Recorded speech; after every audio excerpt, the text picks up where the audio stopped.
Election வேலைகள்லாம் எல்லா கட்சிகளும் பரபரப்பாக பார்த்துட்டு இருக்காங்க அப்படிங்கிறது ஒத்துக்கிறேன். தாவைக்காவை தவிர இங்கேயே துப்பு இல்லை. புதுச்சேரியில் போய் அங்கே வேற ஜெயிக்கணும்னு ஆசை. அதாவது புஷி ஆனந்த் புதுச்சேரியிலேருந்து வந்திருக்காரு. அதனால் பார்த்தீங்கன்னா அங்கே ஒரு 30 பேரை நிற்க வச்சு நான் வேட்பாளர்களுக்கு 2 கோடி வாங்குறாங்க. புஷி வாங்குறாரு. விஜய் அரசியலுக்கு வரப்போ என்ன சொன்னார்னா, எனக்காண்டி படம் ஆரம்பித்ததுலேருந்து பார்த்தீங்கன்னா நாளைய தீர்ப்புலேருந்து ஜனநாயகன் வரைக்கும் கொடி பிடிச்சவன், வால் போஸ்ட் ஒட்டினவன், பேனர் கட்டினவனுக்கு தான் நான் சீட்டு கொடுப்பேன்னாரு. இப்போ நோட்டுக்கு தான் சீட்டு. இலவசம்லாம் கொடுக்க மாட்டோம் அப்படின்னு சொன்னாரா சொல்லலையா? அதை மட்டும் சொல்லுங்கள். சொன்னார்ல. அப்புறம் ஏன் மாதம் பெண்களுக்கு 2500 பஸ்ஸு கிஸ்ஸு, அதில் இலவசம், இதில் இலவசம், எல்லாத்துலேயும் இலவசம். 3வது தடவை சிபிஐ அலுவலகத்துலேருந்து ரூஃப் டாப்பை ஓப்பன் பண்ணிவிட்டு கையை காட்டிட்டு ஜாலியாக வராரு. என்ன வழக்கு? என்ன வழக்குங்க இது? என்ன வழக்கு? நீங்கள் ஒலிம்பிக்ஸில் ஓடி இந்தியாவுக்கு தங்கப்பதக்கம் வாங்கிட்டு வந்திருக்கீங்களா? நீங்கள் இப்படி கை காட்டிகிட்டே வர்றதுக்கு ஒரு கருப்பு சம்பவம், ஒரு துக்க சம்பவம், கரூர் சம்பவம், அது சார்ந்த ஒரு வழக்கு. அதுக்கு நீங்கள் சிபிஐ விசாரணைக்கு போயிட்டு வெளியில் வரும்போது அந்த ரூப் டாப்பை ஓப்பன் பண்ணி நீங்கள் கையை காட்டிட்டு வரீங்கன்னா நீங்கள் என்ன?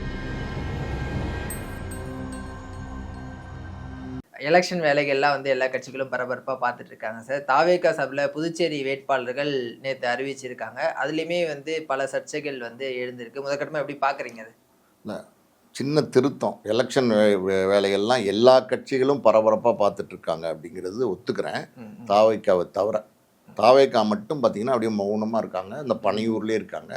பெருசாக ஒன்றும் ஆக்டிவிட்டீஸ் இல்லை. எலெக்ஷன் அனௌன்ஸ் பண்ணியாச்சு, 1 வாரம் மேலே ஆச்சு. ஆனால் பார்த்தீங்கன்னா எந்த விதமான பெரிய அசைவுகளும் இல்லாமல் இருக்காங்க தாவேக்கா கட்சியினர். அதான் இவர் மட்டும் அந்த வளர்ந்து கட்டவர், அவர் பேர் என்ன, ஆதவர்ஜுனா மட்டும் பார்த்தீங்கன்னா இந்த பெரம்பூர், இந்த வில்லிவாக்கெல்லாம் போயிட்டு வராரு. மற்றபடி பார்த்தீங்கன்னா எஸ்ஓபி அதை போட்டிருக்காங்க. அதனால் எங்களால் எங்கேயும் போக முடியல அப்படின்னு விஜய் ரொம்ப வருத்தப்பட்டார். மனங்குமுறி அழுதார் விஜய்.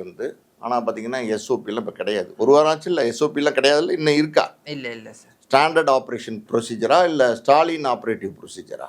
ரெண்டுமே இல்லை. அப்படி இருக்கும்போது இப்போ பரபரப்பாக வேலை பார்த்துருக்கணும்ல. போன ஞாயிற்றுக்கிழமை அனௌன்ஸ் பண்ணாங்க எலெக்ஷன். இன்றைக்கி திங்கக்கிழமையில் இருக்கும். ஸோ கிட்டத்தட்ட 8 நாள் ஆச்சு. 8 நாளாக பார்த்தீங்கன்னா பரபரப்பாக இருக்கார் ஸ்டாலின். திடீர்னு பார்த்தீங்கன்னா பரபரப்பாயிட்டார். அண்ணன் வரார் வழியோடு, அண்ணன் வரார் வழியோடுனோன்னு என்னமோ எலெக்ஷனுக்கு தான் அவசரமாக போய் இது பண்ண போகிறாரு போல், பிரச்சாரம் பண்ண போகிறாருன்னு பார்த்தா ஃப்ளைட் ஏறி, தனி விமானம் ஏறி நேராக போய் அட்லி மனைவி, அது என்னது, சீமந்தம்மா, வளைகாப்புக்கு போயிட்டார். வளைகாப்புக்கு, அதாவது வேறு யார் வீட்டிலையாவது மஞ்சள் நீராட்டு விழா அந்த மாதிரிலாம் இருந்தால் போய் ஸ்பெஷலாக போய் அட்டன் பண்ணுவார். இப்போ என்ன தேவை இருக்குது? அட்லி வீட்டு மனைவியோடைய வளைகாப்புக்கு போய் அட்டன் பண்ணணும்னு அது தேவை இருக்கா? அட்லி ஒரு 2-3 படம் பண்ணார். அதெல்லாம் ஓகே தான். அது அவர் டைரக்ட் பண்ணார். அந்த படம் அந்த நேரத்தில் ஹிட் கொடுத்தாரு. நீங்கள் சினிமா விட்டே விலகிட்டீங்கல்ல, வேணான்னு சொல்லலை. இப்போ என்ன தேவை இருக்குன்னு கேட்குறேன் நான். எல்லாரும் பார்த்தீங்கன்னா எலெக்ஷன் வேலை பார்த்துட்டு இருக்காங்க. ஒவ்வொரு அரசியல்வாதியும் ஒவ்வொரு கட்சியிலையும் பார்த்தீங்கன்னா ஒரு 10 நிமிஷம் கிடைச்சா கூட அதை எப்படி பிளான் பண்ணலாம், எப்படி நம்ம ஓட்டாக மாற்றலான்னு எல்லோரும் பரபரப்பாக இருக்கிற நேரத்தில் நீங்கள் அப்படி கூலாக கம்ஃபர்டபுளாக போய் கோட் ஷூட்லாம் போய், அதுவும் அப்படி ட்ரெஸ்ஸு எல்லாம் மாடர்னாக போட்டு போய், என்ன இது அநியாயம்? எஸ்ஓபி அப்போ இருக்குது. ஏன் வரல வெளியில் உங்கள் தலைவர்? அதனால் எல்லா கட்சிகளும் பரபரப்பாக இருக்காங்க. தாவேக்கா பரபரப்பாக இல்லைங்கிறது ஓகே. இப்போ புதுச்சேரியில் 30 பேர் அனௌன்ஸ் பண்ணிட்டாங்கிறீங்க. புதுச்சேரி, அதாவது தமிழ்நாட்டில், அதாவது இங்கேயே துப்பு இல்லை. புதுச்சேரியில் போய் அங்கே வேற ஜெயிக்கணும்னு ஆசை. அதாவது புஷி ஆனந்த் புதுச்சேரியிலேருந்து வந்திருக்காரு. அதனால் பார்த்தீங்கன்னா அங்கே ஒரு 30 பேரை நிற்க வச்சு நான் வேட்பாளர்களுக்கு 2 கோடி வாங்குறாங்க. புஷி வாங்குறாரு 2 கோடி. சொல்கிறாங்களே எல்லாம் தான். அவருக்காண்டி தனியாக வாங்கிக்கிறாரு. அதாவது வேட்பாளர்கள் 2 கோடி, கட்சிக்கு நிற்கிறவங்க 5 கோடி வச்சுருக்கணும். வேட்பாளருக்கு ஒவ்வொருத்தருக்கும் புஷிக்கு 2 கோடி, கட்சியில் செலவு பண்ணுறதுக்கு 5 கோடி, ஒரு தொகுதிக்கு செலவு பண்ணுறதுக்கு. இது எப்படி இருக்குது? மொத்தம் 7 கோடி. அதாவது அவர் விஜய் அரசியலுக்கு வரப்போ என்ன சொன்னார்னா, எனக்காண்டி படம் ஆரம்பித்ததுலேருந்து பார்த்தீங்கன்னா நாளைய தீர்ப்புலேருந்து ஜனநாயகன் வரைக்கும் கொடி பிடிச்சவன், வால் போஸ்ட் ஒட்டினவன், பேனர் கட்டினவனுக்கு தான் நான் சீட்டு கொடுப்பேன்னாரு. இப்போ நோட்டுக்கு தான் சீட்டு. பேனர் கட்டினவனுக்கு சீட்டு இல்லை, நோட்டுக்கு தான் சீட்டு. ஆமாம், அப்புறம் ஏன் அப்படி சொல்கிறீங்க? அதுவும் முக்கியம்னா ஏன் அப்படி சொல்கிறீங்கன்னு கேட்குறேன். அதுவும் முக்கியம்தான், ஓகே, முக்கியம், ஓகே. அப்போ நீங்கள் என்ன மாற்று கொடுக்க போகிறீங்கன்னு கேட்குறேன். டிஎம்கேக்கும் ஏடிஎம்கேக்கும் மற்ற கட்சிகளுக்கும் மாற்று கட்சியாக நீங்கள் சொல்கிறீங்க, தனி கட்சியாக நீங்கள் உங்களை காட்ட விரும்புகிறீங்க. இப்போ என்ன மாற்று நீங்கள் கொடுக்குறீங்க அதை மட்டும் சொல்லுங்கள். அப்போ அப்படி இருக்கும்போது நீங்கள் அப்படி ஏன் மேடை ஏறி பேசுகிறீங்க? மாநாட்டில் பிரச்சாரத்துல எல்லாம் என்ன பேசுகிறீங்க? பேசினாரா பேசலையா? எனக்கு என்னுடைய படங்களுக்கு பேனர் ஓட்டினவனுக்கும் வால் போஸ்ட் ஓட்டினவனுக்கு தான் சீட்டுன்னு சொன்னாரா இல்லையா? ஏன் கொடுக்கல? இப்போ பாண்டிச்சேரியில் பார்த்தீங்கன்னா ஒருத்தர் வந்து சாய் சரவணன் குமார்னு ஒருத்தர், அவர் பாஜகலேருந்து வந்திருக்காரு. வெளியில் வந்த அன்னைக்கே பார்த்தீங்கன்னா டிவிகேல வந்து சீட்டு கொடுத்துருக்குறாங்க, தொகுதியில் நிற்கிறதுக்கு இடம் கொடுத்துருக்குறாங்க. அப்படின்னா என்ன அர்த்தம்னா ஆள் இல்லை, வேட்டையாடி பிடிக்கிறாங்க. ஆள் இல்லை, வேட்டையாடி பிடிக்கிறாங்க. ஸோ இன்னைக்கு சேர்ந்த ஒருத்தருக்கு அன்னைக்கே வந்து சீட்டு கொடுத்த எந்த கட்சியாவது இது வரைக்கும் இருக்கா இந்திய சரித்திரத்தில்? யாராவது ஒரு கட்சி அப்படி பண்ணியிருந்தாங்கன்னா எனக்கு நீங்கள் இந்த கட்சி அப்படி பண்ணாங்க சார்ன்னு சொல்லுங்கள். இன்னைக்கு சேர்ந்து இன்னைக்கே வந்து சீட்டு எப்படி இது? அப்போ காசு விளையாடுது. காசு கொடுத்தா என்ன வேணால் நடக்கும் வந்து தாவே காலைங்கிறது வெளிப்படையாகவே தெரிய ஆரம்பிச்சிருச்சு. நாங்கள் வந்து இலவசம்லாம் கொடுக்க மாட்டோம், இலவசம்லாம் கிடையாது. பேசினாரா? இலவசம்லாம் கொடுக்க மாட்டோம் அப்படின்னு சொன்னாரா சொல்லலையா? அதை மட்டும் சொல்லுங்க. சொன்னார்ல. அப்புறம் ஏன் வந்து பஸ்ஸில் வந்து பெண்களுக்கு வந்து மாதம் பெண்களுக்கு 2500 பஸ்ஸு கிஸ்ஸு, அதில் இலவசம், இதில் இலவசம், எல்லாத்துலேயும் இலவசம். இருக்கிற எல்லாத்துலேயுமே மகளிர் தின அன்னைக்கு பார்த்தீங்கன்னா இலவசம். மொத்தமாகவே வந்து இங்கேருந்து மதுரைக்கு போகிறதுக்கு, தூத்துக்குடி போகிறதுக்கு, நாகர்கோவில் போகிறதுக்கு எல்லா இடத்துக்குமே நீங்கள் இலவசமாக கொடுத்தீங்கன்னா அப்புறம் எப்படி அந்த டிரான்ஸ்போர்ட் டிபார்ட்மெண்ட் ஓடும்? அதாவது இதெல்லாம் எப்படின்னா அடிப்படை அறிவு இல்லாமல், அடிப்படை புரிதல் இல்லாமல் அள்ளி வழங்குறது. 2000 கொடுத்தா 2500, 3000 கொடுத்தா 4000, அந்த மாதிரி ஒரு மனநிலையில் இலவசம் இல்லைன்னு சொன்ன நீங்கள் இப்போ எதுக்கு இலவசம் கொடுக்குறீங்கன்றதுக்கு தான் என்னுடைய கேள்வி. எதுக்கு கொடுக்குறீங்க? நாங்கள் வந்து எதுவும் அதாவது ஓட்டுக்கு வந்து நாங்கள் சத்திய பிரமாணம் வாங்கினாரா இல்லையா? இங்கே சேலத்துலேயே எங்கேயோ வாங்கினாரு, ஈரோட்டில், எல்லா இடத்துலையும் வாங்குறாரா? ஒரு இடத்துலலாம் இப்படி உறுதிமொழி எடுக்கிறாருல, நாங்கள் ஓட்டுக்கு காசு வாங்க மாட்டோம், டிவிகேனர் ஓட்டுக்கு காசு வாங்க மாட்டோம், எங்கள் உரிமை, எங்கள் ஓட்டு எல்லாம் எடுத்தார்ல பிரச்சாரம். எதுக்கு வந்து பார்த்தீங்கன்னா இந்த ஹார்லிக்ஸ் பூஸ்ட்டு கொடுக்குறீங்க? வேற ஏதாவது கொஞ்சம் நல்லதாவது கொடுக்கலாம்ல. ஹார்லிக்ஸ் பூஸ்ட்டு வந்து கொடுத்து குடிக்க சொல்கிறீங்க. டபரா செட்டு கொடுக்குறீங்களாம்ல. அவங்க ஹாட் பேக் கொடுக்குறாங்களாம்மா, நீங்கள் டபரா செட்டு கொடுக்குறீங்க. நீங்கள் என்ன இப்போ வந்து என்ன மாற்றத்தை நீங்கள் கொண்டு வந்துட்டீங்க? என்ன புதுசாக நீங்கள் பண்ணிட்டீங்க? அதை மட்டும் சொல்லுங்கள். எப்படி பார்க்குறீங்கன்னா, நான் இப்படி கேவலமாக ஒரு கட்சி நான் பார்த்ததே இல்லை, அப்படி பார்க்குறேன் நான். சார் அதே மாதிரி வந்து அந்த வேட்பாளர்களை நிறைய பேர் பாஜகவிலேருந்து வந்தவங்களுக்கு வந்து சீட் கொடுத்துருக்கிறது வந்து ஒரு மிகப்பெரிய சர்ச்சையாக இருக்குது. ஏன்னா அவருடைய கொள்கை எதிரியாக அவர் வந்து பாஜகவை பார்க்குறாரு, கூட்டணிக்கெலாம் போக மாட்டேன் அப்படிலாம் வந்து சொல்லிட்டு இருந்தாரு. ஆனால் பாஜகவிலேருந்து வந்தவங்க நிறைய பேருக்கு வந்து சீட் கொடுத்துருக்காரு. இவர் பாஜகவுக்கு போகிறதுக்கு முயற்சி பண்ணார், ஆனால் இவரால் போக முடியல. அதாவது நல்லா புரிஞ்சுங்க, நம்ம போகலான்னு நினச்சாரு பாஜகவுக்கு, அது முடியல. இப்போ வந்து பாஜகலேருந்து வர்றவங்கெல்லாம் பார்த்தீங்கன்னா வாங்கன்னு கூப்பிட்டு வந்து தோல் அணைச்சிக்கிறாரு. இது அதாவது பாஜக அப்படிங்கிற கட்சி, அந்த கட்சியே கொள்கை எதிரின்னும் போது அந்த கட்சியிலே நீங்கள் சேரலான்னு வந்து பேச்சுவார்த்தை நடத்துகிறீங்க. முதல்ல என்ன சொல்கிறீங்க? கொள்கை எதிரின்னு சொல்கிறீங்க. நீங்கள் வந்து தீய சக்தின்னு சொல்கிறீங்க டிஎம்கேவை. அந்த கொள்கை எதிரியோட பேச்சுவார்த்தை நடத்துனீங்களா நடத்தலையா?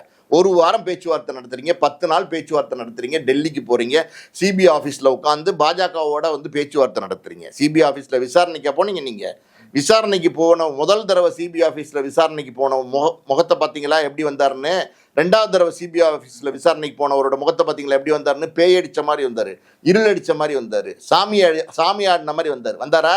அதுக்கப்புறம் பார்த்தீங்கன்னா 3வது தடவை சிபிஐ அலுவலகத்துலேருந்து ரூஃப் டாப்பை ஓப்பன் பண்ணிட்டு கையை காட்டிட்டு ஜாலியாக வராரு. என்ன வழக்குங்க இது?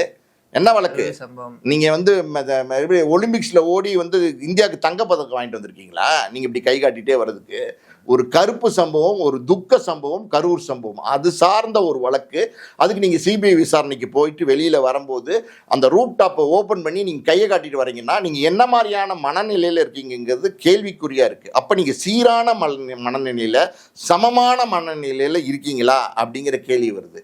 அந்த மாதிரி பார்த்தீங்கன்னா பாஜகவுக்கு வந்து போய் எப்படியாவது வந்து பாஜகக்குள்ள நுழையலான்னு வந்து அம்மையார் இருக்காங்கல்ல, அந்த மூணுஷா அம்மையார் வந்து முன்னாடியே போய் எல்லாம் திட்டம்லாம் போட்டு யாரை சந்திக்கணுங்கிறது எல்லாம் பிளான் பண்ணி வச்சுருந்தாங்க.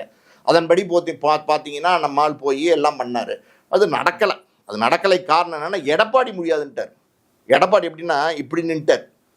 அதை எப்படியாவது இந்த கட்ட விரல்ல மடக்கி இப்படி கொண்டு வந்துடலான்னு பார்த்தாங்க, முடியலை, இப்படிதான் அப்படின்ட்டாரு. அதாவது கூட்டணியே முறிஞ்சாலும் பரவாயில்ல, கட்சி எனக்கு முக்கியம், நான் ஆட்சிக்கே வராட்டாலும் பரவாயில்ல, முதலமைச்சர் ஆகாட்டாலும் பரவாயில்ல, ஒரு பெரிய கட்சி ஏடிஎம்கே அது எனக்கு முக்கியம், அதனோட தலைமை எனக்கு முக்கியம். எல்லாரையும் இப்போ தான் வந்து பார்த்தீங்கன்னா பிடுங்கி போட்டிருக்காரு வெளியில். ஓபிஎஸ்லேருந்து பார்த்தீங்கன்னா செங்கோட்டையன்லேருந்து எல்லாத்தையும் வந்து இப்போ வேறறுத்து இப்போ தான் நம்ம தான் ஏடிஎம்கேன்னு உட்காந்துருக்காரு. அவர் பயங்கரமான சாணக்கியம் எடப்பாடி. அப்படி இருக்கும்போது அவர் எப்படி விடுவார் இவரை உள்ள? இவருக்கு 90 சீட்டு வேணுமா? இவருக்கு 2.5 வருஷம் முதலமைச்சர் பதவி வேணுமா? அதுவும் அந்த 2.5 வருஷத்தில் யார் முன்னாடி முதலமைச்சர்? ஃபஸ்ட்டு யார்? நீங்கள் வாங்க. எடப்பாடி என்ன பண்ணுவார்? ஆல்ரெடி சீஃப் மினிஸ்டர் இருந்தவர், அவர் பின்னாடி 2.5 வருஷம் வரணுமா? நீங்கள் முன்னாடி 2.5 வருஷம் வரணுமா? சரி, நீங்கள் எடப்பாடி 2.5 வருஷம் இருக்கட்டும், நீங்கள் 2.5 வருஷம் இருக்குன்னா அதுக்குள்ளே ஏமாற்றிடுவாங்களாம், உடைச்சிருவாங்களாம், வெளியில் போகணும்னு சொல்லிடுவாங்களாம். அதனால் முதல்லே வந்துடணுமா? என்ன அதாவது வந்து அரசியலுக்கு வந்து 2 வருஷத்துக்குள்ளே ஒன்றுமே தெரியாத பால்வாடி முதலே வந்தோடனே வந்து தமிழ்நாட்டுக்கு சீஃப் மினிஸ்டர் ஸ்டேட்டுக்கு வந்துடணுமா? நீங்கள் 90 சீட் வேணுமா உங்களுக்கு? 90 சீட்டில் நிற்கிறதுக்கு சரியான ஆளுங்க இருக்காங்களா உங்களுக்கு? நீங்களே வரப்போகிற பாஜகலேருந்து வரவங்க, அங்கேருந்து வரவங்கன்னு பிச்சு பிச்சு போட்டு அவங்களுக்குலாம் சீட்டு கொடுத்துக்கிட்டு இருக்கீங்க. 30 சீட்டுக்கு பாண்டிச்சேரியில் 30 சீட்லேயே உங்களால் ஒழுங்காக உங்கள் கட்சிக்காரங்களுக்கு கொடுக்க முடியல. ஏன் உங்கள் கட்சி கொடுக்காம பாஜகலேருந்து நேற்று வந்த ஒருத்தருக்கு அன்னைக்கு வந்தன்னைக்கே சீட்டு கொடுக்குறீங்க? நான் கேட்குறது கரெக்டாக தப்பா? வந்தன்னைக்கே சீட்டு கொடுக்குறீங்க. அப்போ உங்களுக்கு ஆட்கள் இல்லை. 30 பேர், 30 தொகுதி பாண்டிச்சேரி, அது யூனியன் டெரிட்டரி, அதுக்கே உங்களுக்கு வந்து சீட் இல்லைன்னும் போது நீங்கள் வந்து 234 தொகுதியில் இப்போ தனித்து நிற்கும் போது, அதாவது வடிவேலு ஒரு படத்தில் சொல்லுவார், அதாவது வந்து பில்டிங் ஸ்ட்ராங் பேஸ்மெண்ட் வீக்கு, அது மாதிரி இவர் வந்து பார்த்தீங்கன்னா பில்டிங் வீக்கு பேஸ்மெண்ட் ஸ்ட்ராங், அப்படியே ஒன்றும் தெரியாத மாதிரி நிற்கிறாரு. ஆனால் பில்டிங் படப்படன்னு எப்போ வேணாலும் உதுந்து உழுவுங்கிற மாதிரி இருக்குது. இப்படி இருக்கும்போது பாஜகவால் இவரால் சேர முடியல, அது நடக்காமல் போச்சு. அது காரணம் எடப்பாடி. அதனால் இப்போ என்ன பண்ணுறாருன்னா பாஜகலேருந்து வரவங்களையெல்லாம் வந்து வாங்க வாங்க வாங்கன்னு கூப்பிட்டுக்கிறாரு. கொள்கை எதிரி அப்படின்னா அதை வந்து நீங்கள் வந்து அப்படியே அந்த ஸ்டாண்டில் நிற்கணும். ஆனால் நீங்கள் அப்படி இந்த கிளாக் ஆடும். அந்த காலத்தில் பார்த்துருக்கீங்களா? வாழ்க்கையில் இந்த பக்கம் போகும், இந்த பக்கம் போகும், இந்த பக்கம் போகும், இந்த பக்கம் போகும். அது எப்படின்னா அது வந்து பேட்டரி இல்லை, செத்து போச்சுன்னா தான் இப்படியே நிற்கும். அந்த மாதிரி பார்த்தீங்கன்னா நீங்கள் ஒரு மனநிலையில் நிற்காமல் இங்கிட்டுன்னு கிளாக் மாதிரி ஆடுறீங்களே. ஆதவர்ஜுனா ஒன்று சொல்கிறாரு. ஆதவர்ஜுனா சொல்கிறாரு, இது வந்து பாஜகவோட பேச்சுவார்த்தை நடந்துக்கிட்டு இருக்கு. ஜூம் மீட்டிங்கில் வந்து மாவட்ட செயலாளர்களோடையெல்லாம் கூப்பிட்டு இந்த மாதிரி போகலாமா வேணாமா அப்படின்னு விவாதமெல்லாம் பண்ணீங்களா இல்லையா? எல்லாம் பண்ணும்போது அன்னைக்கு சொல்ல வேண்டியதானே, நாங்கள் பாஜகவோட பேச்சுவார்த்தை நடத்தலைன்னு அன்னைக்கு சொல்ல வேண்டியதானே. 10 நாளைக்கு முன்னாடி, ஒரு வாரத்துக்கு முன்னாடி இந்த ஸ்டேட்மெண்ட்டை கொடுக்க வேண்டியதானே. நோம்பு திறந்துட்டு எல்லாம் இனிமேல் ஒன்றுமே இல்லை, எல்லா கதவையும் வந்து பிடுங்கிட்டு, எப்படி பாஜகவில் எல்லா கதவையும் பிடுங்கிட்டு சிமெண்ட்டு போட்டு அடைச்சிட்டாங்க, செங்கல் வச்சு சிமெண்ட்டு போட்டு கதவே இல்லாமல் அடைச்சிட்டாங்க ரூம் அப்படின்னதுக்கப்புறம் போய் முட்டி பார்த்துருக்காரு. நெத்தி தான் வீங்கிருக்கு. உடனே பார்த்தீங்கன்னா நாங்கள் வந்து மதசார்பு இல்லாத ஒரு கட்சியாக நாங்கள் இருக்க தான் விரும்புகிறோம். எப்போவும் நாங்கள் அப்படி தான். இஸ்லாமிய சகோதரர்களே, யார்கிட்ட நடிக்கிறீங்க? தொப்பி எதுக்கு உங்களுக்கு? தொப்பி இத்தனை வருஷம் தொப்பி போட்டிங்களா நீங்கள்? யாருக்கு குள்ளா போடுறதுக்கு இந்த வேலையெல்லாம் பண்ணிட்டு இருக்கீங்க? என்ன இஸ்லாமிய சகோதரர்களுக்கெல்லாம் ஒன்றும் தெரியாதுன்னு நினைக்கிறீங்களா? மகாபலிபுரத்தில் ஹோட்டலில் வச்சு தான் நோம்பு திறந்தாரு. ஏன் ஒரு பள்ளிவாசலில் வந்து வச்சு நோம்பு திறக்க வேண்டியதானே? இல்லை இஸ்லாமியர்கள் பல இடங்களில் நோம்பு திறக்கிற விழா நடத்துகிறாங்க, அங்கே வந்து நோம்பு திறக்க வேண்டியதானே? நீங்கள் ஒரு விழா ஏற்பாடு பண்ணுறீங்க, அங்கே இஸ்லாமியர்களை வர சொல்கிறீங்க. மகாபலிபுரத்துக்கு 60 கிலோமீட்டரு, அங்கே வச்சு ஒரு நோம்பு திறந்துட்டு சேஃபாக செக்யூர்டாக முடிச்சுட்டு கிளம்புறீங்க. இஸ்லாமிய சகோதரர்களே, உங்களுக்காண்டி நான் போராடுவேன், அதெல்லாம் நீங்கள் டயலாகெல்லாம் பேசலாம். மனசில் உண்மை இருக்கா? மனசில் தூய்மை இருக்கா உங்ககிட்ட? எதுவுமே இல்லை. யாரை ஏமாத்த நினைக்கிறீங்க? இஸ்லாமியர் ஓட்டுலாம் வந்துடும் நினைக்கிறீங்களா? பெரம்பூரில் நிற்கிறதுக்கு பிளான் பண்ணுறாரு. எதுக்கு நிற்கிறதுக்கு பிளான் பண்ணுறாரு? சிறுபான்மையர் இருக்கிறாங்க, இஸ்லாமியர்கள் இருக்கிறாங்க. இஸ்லாமியர்கள் போடவே மாட்டாங்க. அவங்களுக்கெல்லாம் நல்லா தெளிவாக தெரிஞ்சு போச்சு. இவரோட நாடகம் கபட நாடகம் சொல்லுவாங்களோ, அதெல்லாம் அவங்களுக்கு நல்லாவே தெரிஞ்சு போச்சு. கிறிஸ்டின்ஸ் ஓட்டு ஜாஸ்தியாக இருக்குது, ஆங்கிலோ இண்டியன்ஸ் ஓட்டு ஜாஸ்தியாக இருக்குது, அதனால் போயிடலாம் நிற்கிறாரு. உழைப்பாளர்கள் ஜாஸ்தியாக இருக்காங்க, அதாவது கூலி வேலை செய்கிறவங்க ஜாஸ்தியாக இருக்கிறாங்க. அவங்கெல்லாம் எப்படின்னா விஜய்னு அந்த ஒரு கிரேஸ் இருக்குது. விஜய் மேலே நடிகனாக பார்க்குறாங்க. அந்த நடிகனுடைய கவர்ச்சி, அதை வச்சு நீங்கள் வந்து பெரம்பூரில் ஜெயிச்சிடலாம் நிற்கிறீங்க. அதெல்லாம் ரொம்ப ரொம்ப கஷ்டம். அதாவது ஒரு பேச்சு வேறு இருக்குது. என்னென்னா, ஜேஎஸ் கல்யாண மண்டபம் அதை விற்றுட்டாராமா ஒரு 25 கோடிக்கு. அதுக்கப்புறம் அண்ணா நகரில் ஒரு 35 கோடிக்கு ஒரு சொத்தை விற்றுட்டாராமா. இதெல்லாம் எதுக்கு விற்றார் அப்படின்னா, இதெல்லாம் வந்து கட்சி செலவுக்காண்டி விற்றுட்டாராமா. காசு இல்லையா? நீங்கள் தான் எல்லா பக்கமும் காசு வாங்குறீங்களே. ஜேபிஆர் காலேஜில் காசு வாங்குறீங்க. அதுக்கப்புறம் ஆதவர்ஜுனா வளர்ந்த கெட்டவன், அவர் உங்களுக்கு தான் காசு கொடுக்குறாரு, அள்ளி லாட்ரி சீட்டு காசு, மாமனார் காசு. மாமனார் காசில் மஞ்சள் குளிச்சுக்கிட்டு இருக்காரு. எப்படி? மாமனார் காசில் மஞ்சள் குளிச்சுக்கிட்டு இருக்காரு. அவர் தான் உங்களுக்கு காசு கொடுக்குறாரு. அப்புறம் என்ன? அவர் காசு கொடுக்குறதுனால தானே அவர் என்ன வேணால் பேசட்டும்னு விட்டு வச்சுருக்கீங்க. போய் ரஜினிகாந்தை பற்றி பேசுகிறாரு, போய் முதலமைச்சரை பற்றி முட்டாள் முதலமைச்சர்னு பேசுகிறாரு. ஒரு முதலமைச்சர் செய்கிறது முட்டாள்தனமாக இருக்குன்னு விமர்சனம் பண்ணலாம். ஆனால் ஒரு முதலமைச்சரை முதலமைச்சர்னு சொல்கிறதுக்கு உங்களுக்கு வயசு இருக்கா? உங்களுக்கு தகுதி இருக்கா? உங்களுக்கு அனுபவம் இருக்கா? என்ன மனநிலை இது? நீங்கள் போகிற பக்கம்லாம் என்னென்னமோ பேசிட்டு வரீங்களே அதாவது இந்த கட்சியை எப்படியாவது ஜெயிக்க விடக்கூடாது, காசு நான் கொடுக்குறேன், 1000 கோடி வேணுமா இந்த தரேன், ஆனால் டிவிக்கே ஒன்றும் இல்லாமல் பற்றி சமாதி பண்ணிட்டு போகணுங்கிற எண்ணத்தோட வந்து உள்ளே போயிருக்காரு. யார்? ஆதவர்ஜுனா. புஷி ஒரு பக்கம் பார்த்தீங்கன்னா வழிப்பறி கொள்ளையெல்லாம் அடிப்பாங்கள்ல, அந்த மாதிரி வந்து கிடைக்கிறதெல்லாம் அடிச்சுட்டு கிளம்பிடலான்னு பார்க்குறாரு. ஏன்னா இந்த எலெக்ஷனோட வந்து டிவிக்கேங்கிற ஒரு கட்சியே இருக்க போகிறது இல்லை. ஸோ அப்படி இருக்கும்போது 35 கோடிக்கு விற்கிறாங்க, 25 கோடிக்கு விற்கிறாங்கன்னா சரி 35 25 எவ்வளோங்க தம்பி? 60 கோடியா? ஒரு 4 தொகுதிக்கு இந்த பணம் பத்துமாங்க? 234 தொகுதி இருக்கு, 4 கோடிக்கு இந்த பணம் பத்துமா? அப்படி இருக்கும்போது இந்த 60 கோடியை வச்சு நீங்கள் வந்து 234 தொகுதியிலே நின்றுவீங்க. நீங்கள் வரவங்ககிட்ட எல்லாம் 2 கோடி ப்ளஸ் 5 கோடி 2 + 5 = 7 crores அப்படின்னு வாங்கிட்டு இருக்கிறீங்க. இது ஒரு கட்சி, இது ஒரு கட்டமைப்பு, இது ஒரு கொள்கை. நாங்கள் சேர மாட்டோம் கொள்கை எதிரின்னு சொல்லிட்டு அங்கே போய் பேச்சுவார்த்தை நடத்த வேண்டியது, அந்த கட்சியிலேருந்து வரவங்களையெல்லாம் வாங்கன்னு கட்டி பிடிச்சிக்க வேண்டியது. அப்புறம் எல்லாம் அதான் சொல்கிறேன், ஹம்பக்கு சார். அதே மாதிரி வந்து விஜய் அவர்கள் எனக்கும் டிஎம்கேக்கு தான் போட்டி அப்படின்னு சொல்லிட்டு இருக்காரு. இப்போ அதே மாதிரி வந்து பவர் ஸ்டாரும் ஒரு ப்ரெஸ் மீட்டை சொல்றேன், எனக்கும் விஜய்க்கும் தான் வந்து போட்டி, நான் வந்து ஒரு கட்சி ஆரம்பிக்க போறேன், அதுக்கும் வந்து டிவிகேக்கு தான் போட்டி அப்படின்ற மாதிரி. ஸோ அந்த அளவுக்கு டிவிகே வீக்காக இருக்கா இங்கே? இல்லை, பவர் ஸ்டாரோட கட்சி வந்து ஏவிகே இருந்தவங்களுக்கு அண்ணா வளர்ச்சி கழகம், அதை நீங்கள் சொல்லவே இல்லையே. இங்கே டிவிகே, அங்கே ஏவிகே. அதாவது வந்து விஜய்க்கும் எனக்கும் தான் போட்டி அப்படிங்கிறாரு. அதாவது நீங்கள் பாருங்களேன், எனக்கும் டிஎம்கேக்கும் போட்டின்னு இவர் சொல்கிறாரு, எனக்கும் வந்து டிவிகேக்கு தான் போட்டின்னு அவர் சொல்கிறாரு. அப்போ உங்களை எந்த அளவுக்கு வந்து எஸ்டிமேட் பண்ணி வச்சுருக்காங்க பாருங்க. அதாவது உங்களை மதிப்பீடு எப்படி இருக்குது பார்த்தீங்களா? அதாவது வெள்ளிக்கும் தங்கத்துக்கும் தான் போட்டினா வெள்ளி மரியாதை தான், இல்லைன்னு சொல்லலை. ஆனால் தங்கத்தையும் வெள்ளியும் நம்ம கம்பேர் பண்ண முடியுமா? அது மாதிரி ஒன்றுமே இல்லைங்க. வெறும் அதாவது எப்படின்னா இரும்புக்கும் தகரத்துக்கும் போட்டிங்கிற மாதிரி இருக்குது. அந்த அளவுக்கு உங்களுக்கு கட்சிக்கு செல்வாக்கே இல்லை, அந்த அளவுக்கு உங்களுக்கு கட்சிக்கு மரியாதையே இல்லை. நீங்கள் வந்து மும்முனை போட்டியெல்லாம் சொல்லவே கூடாது. நீங்கள் வந்து சீமான் தான் மும்முனை போட்டி, பல வருஷங்களாக அரசியல் இருக்காரு. நீங்கள் 4வது ஆளாக உள்ளே வந்திருக்கீங்க, 4வது நபராக உள்ளே வந்திருக்கிறீங்க. அதனால் வந்து யார் வரவெல்லாம் இனி உங்களை கிண்டல் பண்ணுவான். இந்த 30 நாளில் பாருங்களேன், இனி எல்லாரும் கிண்டல் பண்ணுவான். அதுக்கப்புறம் ஒரு 10 நாள் ரிசல்ட் வந்ததுக்கப்புறம் பார்த்தீங்களா, ஊரில் உள்ள எல்லாரும் கைதட்டி சிரிப்பான். உங்கள் படம் வேறு அதுக்கப்புறம் வரப்போகுது, ஜனநாயகன் படம். அதாவது எப்படியா தேர்தலுக்கு முன்னாடி வந்திருந்தாலாவது ஒரு கலெக்ஷனை பண்ணியிருக்கோம். ஓகே, நீங்கள் பேசுகிற வசனங்கள், வீர வசனங்கள்லாம் நல்லா இருந்திருக்கும். இப்போ தேர்தலுக்கு அப்புறம் நீங்கள் பேச போகிற வசனங்கள்லாம் எப்படின்னா காமெடியாகவும் நகைச்சுவையாக இருக்க போகுது. நீங்கள் வந்து பேசுவீங்க, ஏய் ஊழல் அரசியல் ஊழல் பண்ணுற அப்படின்றாரு. யார் பண்ணுறா? யார் கேட்குறா? ஊழல் பண்ணுறவர் 1.5 கோடி ரூபா டேக்ஸ் கட்டுறதுக்கு மறுக்கிறாரு. 1.5 கோடி ரூபா டேக்ஸ் கட்டுறதுக்கு மறுக்கிறாரு. இவர் வந்து ஊழலாடா பண்ணுறேன் அப்படின்னு சொல்லி சாட்டை எடுத்து அடிக்க போகிறாரு. பயங்கரமாக ஒரு சீட்டு கூட கிடைக்காம தோற்று போகிறாரு. அவருக்கே ஒரு சீட்டு கிடைச்சா பரவாயில்ல. அவர் 2 தொகுதியில் நிற்கிறாராமா. 10வது பெரம்பூரில் நிற்கிறாமா, திருச்சி கிழக்கில் நிற்க போகிறாராமா, இன்னும் வேறு ஏதாவது தொகுதி நிற்கலாமான்னு முடிவு பண்ணுறாரு. புஷியானன் சொன்னார்ல 4 தொகுதியில் நிற்கலான்னு. அதனால் புஷியானன் சொல்லிக்கார், தம்பி நீங்கள் ஒரு 4 தொகுதியில் நிற்கிறீங்களா அப்படின்னு கேட்டுக்காரு. அடிப்படையாக வந்து 2 தொகுதியில் தான் நிற்க முடியும் ஒரு கேண்டிடேட்டுங்கிறது கூட அவருக்கு தெரியல. யாருக்கு? புஷிக்கு. இவருக்கு அதுவே தெரில. அண்ணன் 4ல் தான் நிற்கலாமா, ஒரு 7-8ல் நிற்கலாமான்னு இவர் கேட்டுக்கிட்டு இருக்காரு. அப்போ இவங்க இந்த கட்சியினுடைய நிலைமையை பற்றிங்களா? அப்போ இப்படிப்பட்ட கட்சி, இந்த கட்சிக்கு யார் போட்டி? பவர் ஸ்டார் போட்டி. யார் உங்களை கேவலப்படுத்துகிறா? பவர் ஸ்டார் கேவலப்படுத்துறாரு. பவர் ஸ்டாருங்கிறது வந்து பார்த்தீங்கன்னா சினிமாலையும் மரியாதை கிடையாது, எங்கேயும் மரியாதை கிடையாது. காமெடியன். நீங்கள் ஹீரோ, ஒரு ஹீரோவை ஒரு காமெடியை வந்து கிண்டல் பண்ணி நக்கல் பண்ணி இப்படி சுரண்டுற மாதிரி, தம்பி போட்டிக்கு வரீங்களா தம்பி அப்படின்னு போய் முதுக சுரண்டாரு, நெஞ்ச சுரண்டாரு. இல்லை சார், ஒரு விமர்சனம் அப்படி வந்து எல்லாரும் வைக்கல சார். அதுக்காக விஜய் அவர்களை அண்டர் எஸ்டிமேட் பண்ணுற முடியுமா சார்? அவ்வளோ செல்வாக்கு அண்டர் எஸ்டிமேட் பண்ண வேணாமா தம்பி? அண்டர் எஸ்டிமேட் பண்ணுற மாதிரி தான் அவர் நடந்துக்கிறாரு. நான் கேட்குற கேள்விகள்லாம் சரியா தப்பா?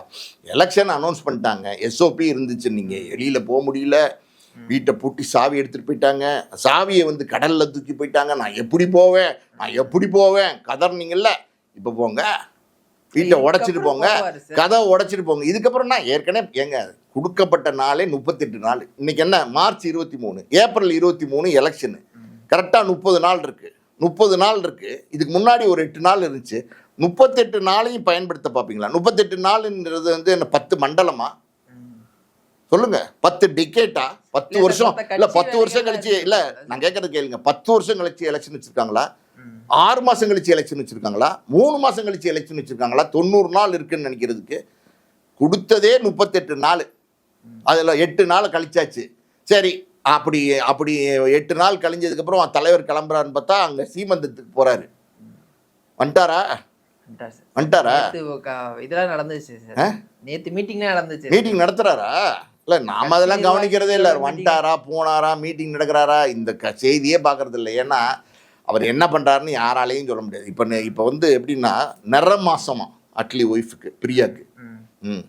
அதாவது 9 மாதம் முடிகிற தருணத்தில் சீமனை வச்சுருக்காங்க. எப்போ வேணாலும் குழந்தை பிறக்கும். குழந்தை பிறந்துச்சுன்னா நடுவில் இன்னொரு 15 நாளில் பிறந்துச்சுன்னா டக்குன்னு ஃப்ளைட் ஏறி தனி விமானத்தில் வந்து குழந்தைய பார்க்க போயிடுவார். இப்போ சீமந்தத்துக்கு போனார். போட்டோம் போட்டோம் தம்பி, போட்டோம். மக்கள் என்ன பண்ண போகிறாங்கன்றது பாருங்கள். போட்டோம். யார் வேணான்னா சீமந்தத்துக்கு போனது இப்போ யார் தடுத்தா? எங்க எலெக்ஷன் அனௌன்ஸ் பண்ணதுக்கப்புறம் அட்லி மனைவி சீமந்தத்துக்கு இப்போ போகலைன்னா என்னங்க பிரச்சனை? போகக்கூடாதுன்னு நம்ம சொல்லலை, போங்க, வேண்டான்னு சொல்லலை. நான் என்னை ஃபோன் பண்ணி அட்லிக்கிட்ட, உங்களுக்கு ரொம்ப நெருக்கிய நண்பராகட்டும், உங்கள் ஒரே வயசு, இவருக்கும் 53 52, அட்லிக்கும் 52, அட்லி ஒரு 32, இவர் ஒரு 52. அட்லி வந்து அண்ணா அண்ணா விஜயண்ணா விஜயண்ணா அப்படின்னு சொல்லி அப்படியே கட்டி பிடிக்கிறாரு. அதனால் அந்த அன்பு, அட்லி கொடுக்குற அன்பு. ஒரு தாவேக்கா தொண்டனை கட்டி பிடிச்சிருப்பாரா? எங்கேயாவது இருக்கா? ஒரு தாவேக்கா தொண்டை அட்லி வந்து இந்த மலேசியா ஆடியோ ரிலீஸில் அப்படியே போய் நெஞ்சில் கட்டி பிடிச்சார். முத்தம் இங்கே கொடுத்தாருன்னு நினைக்கிறேன். கொடுத்தாரா? எந்த தாவேக்கா தொண்டனாவது கட்டி பிடிச்சிருக்காரா? முத்தம் இங்கே கொடுக்க விட்டுருக்காரா? இவர் போகிறதெல்லாம் பார்த்தீங்கன்னா பெரிய பிரம்மாண்டமான திருமணத்து தான் போகிற. ஏஜிஸ் திருமணமாக கோடிகளில் இருக்குது, 10,000 கோடி இருக்குது. போகலாம், வா வண்டி எடுப்பா அப்படின்வாரு. அதே மாதிரி பார்த்தீங்கன்னா இந்த ஜேபிஆர் வீட்டு திருமணமா, வண்டி எடுப்பா, எத்தனை லட்சம் கோடி இருக்குன்னே தெரியாது, வண்டி எடுப்பா. அப்புறம் பார்த்தீங்கன்னா இந்த ராஜசேகர் ரெட்டி, ஜெகன்மோகன் ரெட்டியோட அண்ணன் பையன் இவர் ஜெகன்மோகன் ரெட்டியும், இவர் வந்து பார்த்தீங்கன்னா ஜோசப் விஜய் ரெட்டி, இவர் 2 ரெட்டியும் சேர்ந்து அப்படியே உறவாடுறாங்க. போகிறார், அங்கே போகிறார். எதுக்குன்னா பணம். அங்கே பணம், அங்கே பவர், ஜேபிஆர்ட்ட பணம், ஏஜிஎஸ்ட்ட பணம் இருக்கிற இடத்துக்கெல்லாம் போகிறாரு. அம்பானி வீட்டு குடும்பத்துக்கு போவார். அட்லியும் அம்பானியும் க்ளோஸாக இருக்காங்க. அதனால் இவரும் அட்லியும் க்ளோஸாக இருக்கார். அப்போனா பணமும் சேருது. பார்த்தியா எப்படிப்பட்ட ஒரு கூட்டணின்னு. ஊரே கைதட்டி சிரிக்குதுங்க. எஸ்ஓபியை முடிஞ்சதுக்கப்புறம் எங்கள் அண்ணனை பாருங்க, சிங்க நட போகிறாரு. அதான் சிங்க நட போட்டு வேற போகிறாரு. அப்படியெல்லாம் பாடிட்டு நிஜமாவே கிளம்பணுன்னு எல்லாரும் ஆச்சரியப்பட்டுருக்காங்க. அண்ணன் எங்கே கிளம்பிட்டாருன்னு. நேராக பார்த்தீங்கன்னா தனி விமானத்தில் அங்கே கிளம்பிட்டாரு. அங்கே கிளம்பிட்டாரு. என்ன பண்ணுவாரு? ஒருத்தருந்தெல்லாம் பார்க்க வேணாம் தம்பி, அப்படியெல்லாம் பேசாதீங்க தம்பி. 1 மாதம் 30 நாளுங்கிறது நீங்கள் இப்படி கண்ணு திறக்கிறதுக்குள்ள போயிடும். தெரியுமா உங்களுக்கு? தேர்தல் நாள் வந்துடும். தேர்தலுக்கு 2-3 நாளைக்கு முன்னாடி பிரச்சாரத்தை நிறுத்திடணும். அப்போ டைம் இருக்குது அப்படின்னா நீங்கள் வந்து என்னதான் சொல்ல வரீங்க? நீங்கள் ஒரு கட்சியும் தொடங்கிட்டீங்க, ஒரு தலைவர்னு சொல்கிறீங்க. 234 தொகுதியில் வேட்பாளர்களே இல்லை. முதல்ல காசு இருக்கிறவனுக்கு சீட்டுன்ட்டீங்க. அதாவது நோட்டு இருக்கிறவனுக்கு சீட்டு, உங்களுடைய வால் போஸ்ட் ஓட்டினவனுக்கு என்ன ஒன்றுமே இல்லை, 0. எல்லாரும் என்ன நான் அண்ணன் சார் அண்ணன் புஷிகிட்ட போய் சொல்லணும், அண்ணன் நான் வந்து நாளைய தீர்ப்புலேருந்து வால் போஸ்ட் ஓட்டினேன். வால் போஸ்ட்ங்க 2+5 7 இருக்கா? 7 இருக்கா? இல்லை 2+5 7 இல்லை. போ அண்ணாண்ட போ எட்ட போ அப்படின்னு துரத்தி விட்டுட்டு இருக்காரு. மனசு இல்லை தம்பி, தப்பாக பேசாதீங்க. விஜய்க்கு இருக்கிற வரவேற்புக்கு அதை சரியாகவே பயன்படுத்தலை. இவ்வளோ நாள் சரியாக பயன்படுத்தலை. ஓகே, 30 நாள் இருக்குது தம்பி. நான் கேட்குறேன், 234 தொகுதி இருக்குல்ல, இந்த 234 தொகுதியும் கவர் பண்ணணுமா வேணாமா? உங்கள் முகம்தான் இல்லைன்னு சொல்லலை. ஆனால் உங்கள் முகத்துக்காண்டி எல்லாரும் உங்கள் முகத்துக்காண்டி போட்டுருவானா ஓட்டை? இப்போ அங்கே போட்டி போடுறவங்க எத்தனை பேர் இருக்காங்க? உங்கள் போட்டி களத்தில் உங்களோட எத்தனை பேர் இருக்காங்க? அதை சொல்லுங்கள். நான் 5 முனை போட்டின்னு நினைக்கிறேன். இப்போ சசிகலா ராமதாஸ் வேறு இப்போ வந்து ஒரு கூட்டணி அமைச்சிட்டாங்க. 5 முனை போட்டியில் ஒரு பக்கம் டிஎம்கே, ஒரு பக்கம் ஏடிஎம்கே. இவங்க 2 பேரும் பார்த்தீங்கன்னா பலமான கட்சிகள், திராவிட கட்சிகள். ஒரு பக்கம் பாஜக, ஒரு பக்கம் அன்புமணி ராமதாஸ், ஒரு பக்கம் ராமதாஸ் அப்பா மகனே தனித்தனியாக நிற்கிறாங்க. ஒரு பக்கம் சசிகலா, ஒரு பக்கம் பார்த்தீங்கன்னா வைகோ, ஒரு பக்கம் பார்த்தீங்கன்னா திருமாவளவன், ஒரு பக்கம் பார்த்தீங்கன்னா சீமானு. இன்னும் யார் இருக்கா? ஏகப்பட்ட கட்சிகள் இருக்குது. கம்யூனிஸ்ட் கட்சிகள், அந்த கட்சிகள், இந்த கட்சிகள், எத்தனையோ கட்சிகள் இருக்காங்க. இத்தனை பேர் உங்களுக்கு முன்னாடி வந்து நிற்கும் போது கொஞ்சமாவது ஒரு பொறுப்புணை வேணாமா? சரிங்க, இந்த எலெக்ஷன் நம்ம வந்து ஒரு சீரியஸாக எடுத்துகிட்டு பண்ணுவோம். அமித்ஷா அவருக்கு என்ன வயசு? அதாவது மோடி இருக்கிற வரைக்கும் அமித்ஷா 2வது இடத்துல தான் இருக்க போகிறார். நிச்சயமாக பிரைம் மினிஸ்டர் வர முடியாது. ஆனால் அவர் போடுற உழைப்பு உங்களுக்கு தெரியுமா? நைட் 2:30 மணி வரைக்கும் உட்காந்து கட்சி ஆள்களோட டிஸ்கஸ் பண்ணுறாரு. என்ன பண்ணலாம், ஏது பண்ணலாம், அது என்ன தமிழ்நாடு எலெக்ஷன் என்னாச்சு, 5 ஸ்டேட்டில் எலெக்ட் பண்ணியிருக்காங்க, பாண்டிச்சேரி என்னாச்சு, அது என்னாச்சு, இது என்னாச்சு, எல்லாம் டிஸ்கஸ் பண்ணுறாரு. தூங்க போகிறாரு. எத்தனை மணிக்கு தெரியுமா மறுபடியும் மீட் பண்ணுறாரு? 6:15 மணிக்கு மறுபடியும் மீட் பண்ணுறாரு. எவ்வளோ நேரம் தூங்குறாரு?